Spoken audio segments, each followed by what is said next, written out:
For 30 years, the most powerful military on earth refused to do one thing.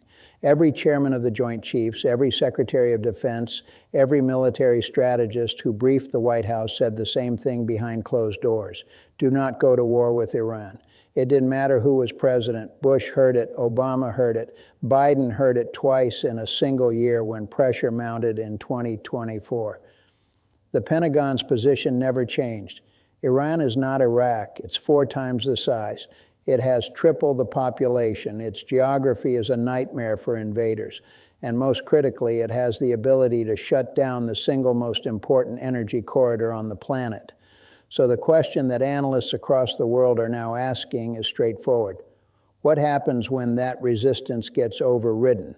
What happens when political calculation replaces military judgment? And what happens when the country on the receiving end turns out to be far more strategically capable than anyone in Washington publicly admitted? The answers to those questions are already unfolding, and they affect not just the Middle East, but every economy, every gas station, and every household budget on Earth. To understand how this situation reached the point it has, you have to understand the pressure campaign that ran for decades. According to multiple reports and confirmed by several former U.S. officials, there was sustained and aggressive lobbying to draw America into a direct military confrontation with Iran. The argument was always the same. The regime is fragile. A decisive strike at the top would cause it to crumble, hit the leadership, destroy the nuclear sites, and a new government friendly to Western interests would emerge from the rubble. The military never bought it. Not because they were soft, but because they had studied the problem. Wargaming a conflict with Iran was something the Pentagon did regularly, and every simulation pointed to the same conclusion. You could bomb Iran. You could hit every known nuclear facility. You could take out every major government building in Thrawn. And when the dust settled, you would still be facing a country of 90 million people spread across terrain that makes Afghanistan look like a parking lot with an arsenal of short and medium-range ballistic missiles that could set the entire Gulf on fire. That assessment never changed. What changed was who was listening to it. Now, here's where the strategic picture becomes genuinely alarming, and it's something most mainstream coverage has barely touched. According to military analysts and several defense officials who have spoken either on record or on background, Iran did not respond the way anyone in Washington expected. The assumption was that Iran would attempt to strike back at American military assets directly, carrier groups, air bases, the kind of targets that the U.S. military has built to defend. Instead, according to multiple reports, Iran pursued what strategists call an asymmetric economic warfare strategy. Rather than going after the warships, they went after the money. Energy infrastructure across the Gulf became the primary target set. Oil terminals, refineries, loading platforms, pipeline junctions, desalination plants that entire nations depend on for drinking water.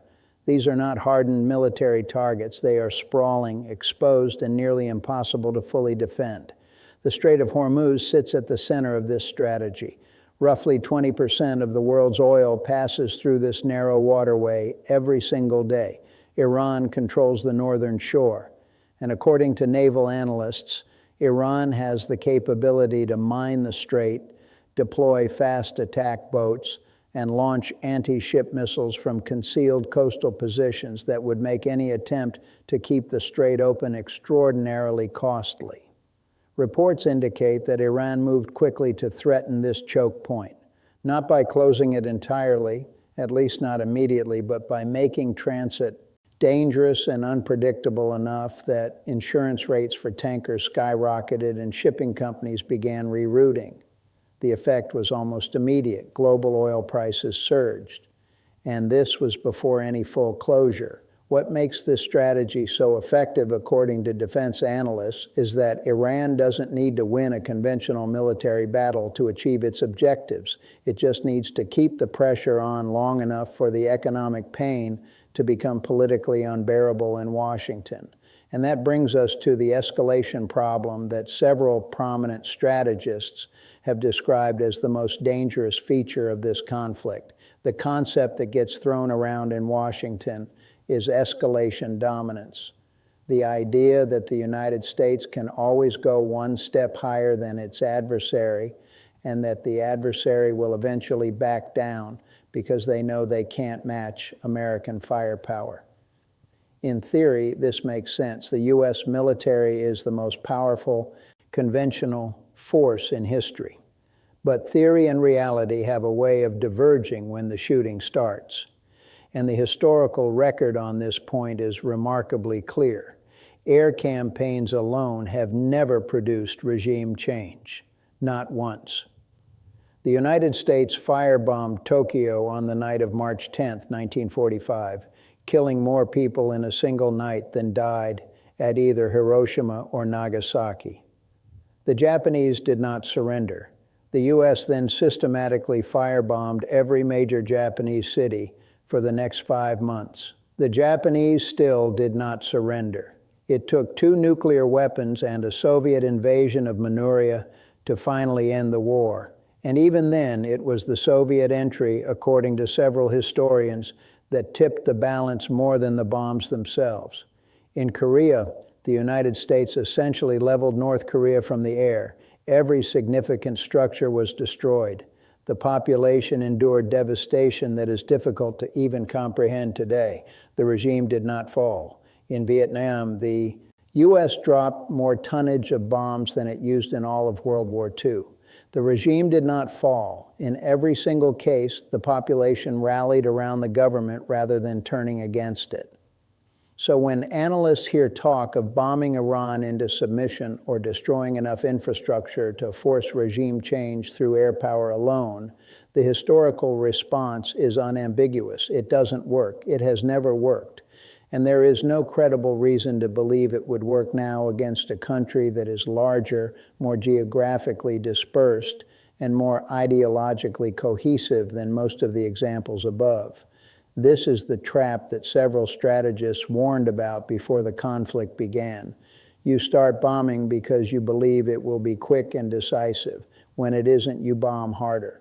When that doesn't work either, you escalate again. Each step up the ladder brings new consequences, and each consequence creates pressure to take the next step. According to analysts, if the U.S. or its allies target Iranian energy infrastructure, Iran retaliates against Gulf energy infrastructure. If desalination plants are hit inside Iran, reports suggest Iran would target desalination facilities in Saudi Arabia, the UAE, and potentially Israel.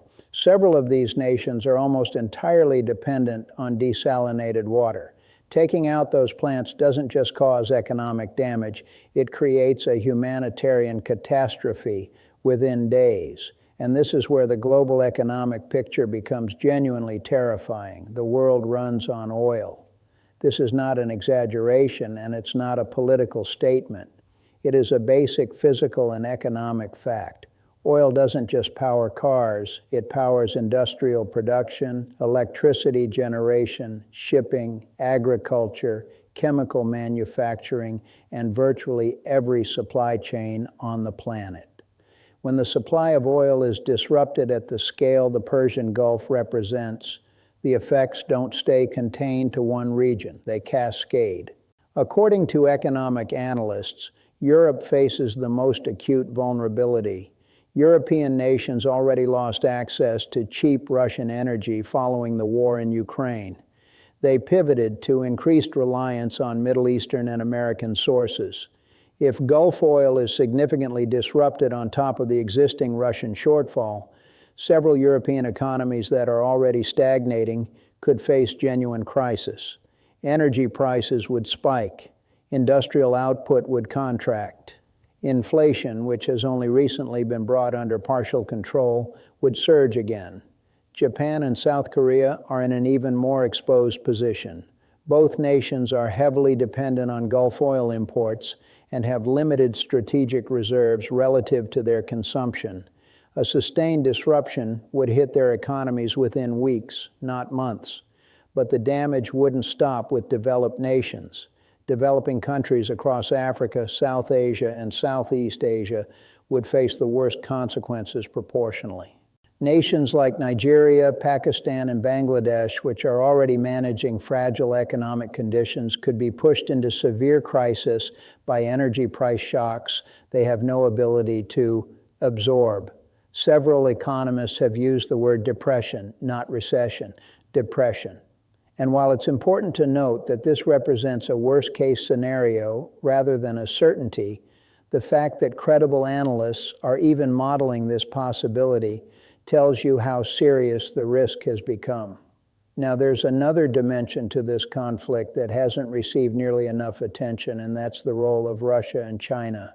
Both nations have enormous strategic incentives to see the United States struggle in a prolonged Middle Eastern conflict. This is not speculation. It is basic strategic logic that both governments have articulated in various ways over the past decade. A United States that is pinned down, burning through military resources and facing domestic political pressure over an unpopular war is a United States that has less bandwidth to focus on the Indo-Pacific or Eastern Europe. According to multiple intelligence assessments reported in Western media, Russia has been providing significant intelligence support to Iran, satellite imagery, electronic signals data, real-time information about the positioning and movement of American and Allied assets. This is exactly what the United States has done for Ukraine in its conflict with Russia. The symmetry is not lost on anyone involved. China's role, according to analysts, has been more focused on technology transfers. Reports surfaced before the current escalation that China had supplied advanced air defense systems and long-range radar capable of tracking stealth aircraft. If accurate, this would significantly complicate American air operations and reduce the effectiveness of what has traditionally been the U.S. military's greatest advantage, its ability to strike with near impunity from the air. And here's what makes this dynamic particularly concerning for long-term U.S. strategic planning. According to several analysts, Russian and Chinese support for Iran is likely to increase, not decrease, as the conflict continues. Both nations see an opportunity to accelerate the shift toward a multipolar world order. A decisive American setback in the Middle East would, in their calculation, fundamentally reshape how every nation on earth evaluates the value of an American security guarantee, which leads directly to the situation facing the Gulf states. And this may be the most consequential piece of the entire puzzle. For decades, the security architecture of the Persian Gulf was built on a single premise. The United States would protect Gulf nations from Iran, American bases, American ships, American missile defense systems, all stationed across the Gulf as a guarantee that Iran could not threaten its neighbors without facing American power, according to multiple reports. That premise is now being questioned more seriously than at any point in modern history. The Gulf states were not consulted before the current escalation. They did not participate in the decision-making process, and they are now absorbing the consequences of a war they did not choose in the form of Iranian strikes on infrastructure that their populations depend on for survival. Several Gulf nations had already begun hedging before the current conflict. Saudi Arabia's strategic partnership with Pakistan, which reportedly includes a nuclear security component, is one example. Turkey's interest in joining that arrangement is another. These are not the actions of nations that feel confident in American protection. These are the actions of nations that are looking for alternatives. The fundamental question that Gulf leaders are reportedly grappling with is straightforward. Are American bases on their soil assets or liabilities? Before the current conflict, the answer seemed obvious. Now, according to several diplomatic sources, it is not obvious at all. Those bases which were supposed to deter Iran have instead turned Gulf nations into targets. The very infrastructure that was meant to provide security has attracted the strikes that are now threatening the economic and humanitarian foundations of those countries. And all of this circles back to the most critical question: how does this end? According to virtually every strategic analyst who has commented publicly, there is no clear off-ramp visible. The domestic political framing in Washington focuses on American and Israeli objectives: regime change, unconditional surrender, decisive victory. But analysts point out that these conversations almost entirely ignore the fact that Iran has to agree to any deal. And Iran, according to all available evidence, has no incentive to agree to terms that don't address its core demands. What would Iran likely require? Analysts point to three primary demands. First, comprehensive sanctions relief. Sanctions have strangled the Iranian economy for years, and any deal that leaves them in place would be seen as a loss domestically. Second, security guarantees. Iran has been attacked twice in less than a year, according to reports. Any agreement that doesn't include credible assurances against future attacks would be rejected. Third, and most controversially, reparations. Whether this takes the form of direct payments or frozen asset releases, analysts suggest Iran will demand economic compensation. The political difficulty for Washington is obvious. Meeting these demands would look to domestic audiences like concession. And concession in the middle of an election cycle is something no American president wants to be associated with, but the alternative, continuing a war that is driving the global economy toward crisis, eroding alliances, and demonstrating the limits of American power, carries its own devastating political costs. Several analysts have drawn a comparison to the final years of the Vietnam War, when American leaders understood privately that the war was unwinnable, but continued fighting because no one wanted to be the president who lost. The cost of that delay was measured in years of additional destruction and thousands of additional lives. There is one more dimension that deserves attention, and it concerns the long-term trajectory of the region. According to multiple analysts, the current conflict is accelerating nuclear proliferation pressures across the Middle East. If Iran emerges from this conflict more determined to pursue a nuclear weapons capability, and several experts believe this is now the most likely outcome, it would trigger a cascade of proliferation across the region. Saudi Arabia, Turkey, Egypt, nations that have historically relied on American security guarantees, would face enormous domestic pressure to pursue their own nuclear deterrence. The irony that analysts keep pointing to is striking. The conflict that was supposed to prevent Iran from becoming a nuclear power may ultimately guarantee that it does, and not only Iran, but several of its neighbors as well. What we're watching unfold is not just a military conflict. According to strategists, economists, and diplomatic analysts, it is a potential inflection point in the global order. The outcome will determine not just who controls territory in the Middle East, but whether the security architecture that has governed international relations for decades can survive the strain being placed on it. The economic consequences are already being felt. Energy prices are climbing, supply chains are under stress, financial markets are pricing in uncertainty that hasn't been seen in decades. And every week that the conflict continues without a diplomatic resolution, the costs compound. There are no easy answers here. There may not be any good answers, but understanding the strategic dynamics, the historical patterns, and the economic stakes is the first step toward making sense of what is rapidly becoming the defining geopolitical crisis of this era. The question isn't whether this situation is dangerous. Every credible analyst agrees that it is. The question is whether the people making the decisions understand just how dangerous it has become. And based on what we've seen so far, that remains very much an open question. There's a detail that keeps surfacing in expert discussions that rarely makes it into mainstream coverage, and it changes how you think about the entire conflict. It concerns the missile defense equation. The United States and Israel operate some of the most sophisticated missile defense systems ever built. Iron Dome, David Sling, Arrow, THAAD, Patriot batteries. On paper, These systems represent an impenetrable shield. In practice, according to defense analysts, they face a fundamental mathematical problem that no amount of technology can solve. Defensive interceptors are expensive. Offensive missiles and drones are cheap. Every interceptor fired costs anywhere from several $100,000 to several $1 million. Many of the drones being launched cost a fraction of that. And more critically, interceptors are finite. Once your stockpile is exhausted, there is no quick way to replenish it. Manufacturing these systems takes months, sometimes years. You cannot surge production overnight.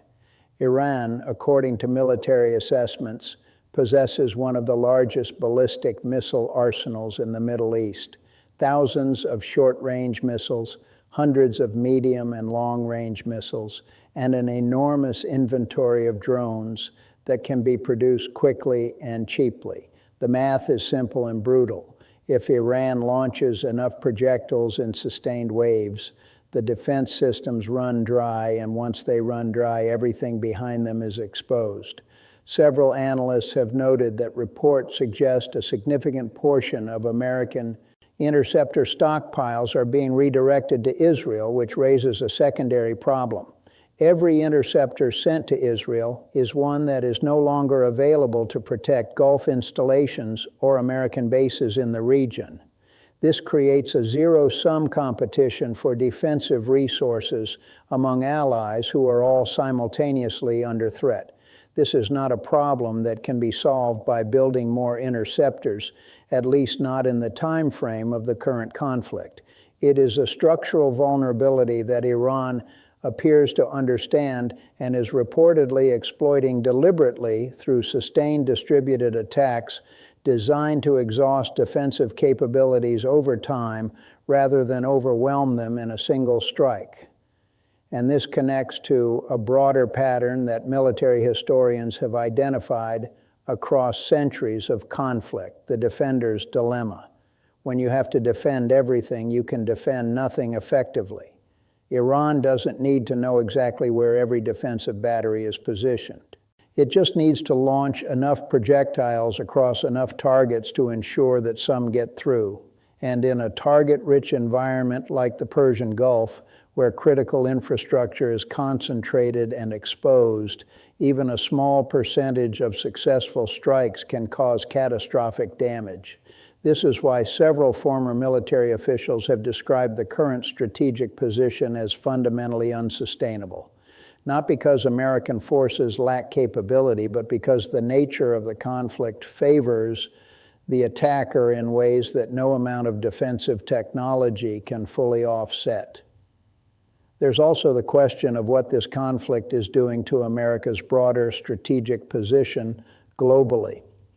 The United States maintains military commitments on every continent. It has security obligations in Europe, where NATO depends on American leadership. It has commitments in the Indo-Pacific, where China's growing military capabilities demand constant attention. It has partnerships across Africa, Latin America, and Central Asia. Every resource committed to the Middle East is a resource that is not available elsewhere. Every ship deployed to the Gulf is a ship that is not in the South China Sea. Every interceptor sent to Israel is one that cannot be positioned in South Korea or Japan. According to strategic analysts, this is precisely the scenario that both Russia and China have been hoping for. An America that is stretched thin, burning through expensive munitions in a conflict that produces no clear victory, while its global competitors use the distraction to advance their own positions. Several analysts have pointed to increased Chinese military activity around Taiwan in recent months, noting that it coincides with American attention being focused almost entirely on the Middle East. Whether this represents a deliberate strategy of opportunism or simply a coincidence of timing is debated, but the effect is the same. American strategic bandwidth is being consumed by a single conflict, while challenges multiply elsewhere. This is what strategists call imperial overstretch. It's a concept that has been studied extensively by historians from the decline of the Roman Empire to the collapse of the British Empire to the Soviet Union's experience in Afghanistan. The pattern is remarkably consistent. Great powers decline not because they are defeated in a single battle, but because they commit resources to conflicts that drain their strength over time while failing to produce strategic gains that justify the cost. Whether the current conflict will be remembered as a turning point in American global leadership or simply another costly chapter in an ongoing story remains to be seen. But the structural dynamics that analysts are identifying bear an uncomfortable resemblance to historical patterns that did not end well for the power at the center. What makes this moment different from previous American military engagements, according to several geopolitical analysts, is the speed at which economic consequences are materializing in Vietnam. The economic costs accumulated over years. In Iraq and Afghanistan, the financial burden built gradually across 2 decades. In the current conflict, the economic shock has been nearly instantaneous because of the centrality of Gulf energy to the global economy. Markets have already priced in significant disruption. But according to several economists, current pricing may actually underestimate the risk because it assumes a relatively short conflict. If the situation becomes protracted, if the Strait of Hormuz remains partially or fully restricted for months rather than weeks, the economic models that analysts rely on enter territory that has no modern precedent. The last comparable disruption to global energy supplies was the 1973 oil embargo, which triggered a global recession, reshaped international politics, and fundamentally altered the relationship between energy-producing and energy-consuming nations. And that embargo involved a fraction of the supply volume that is currently at risk. So where does this leave us? According to the analysts, strategists, economists, and former officials who have weighed in, the situation is balanced on a knife's edge. There are scenarios in which diplomatic channels produce a resolution before the worst economic and humanitarian consequences materialize. There are also scenarios in which escalation continues, costs mount, and the conflict becomes the kind of generational strategic disaster that reshapes the international order.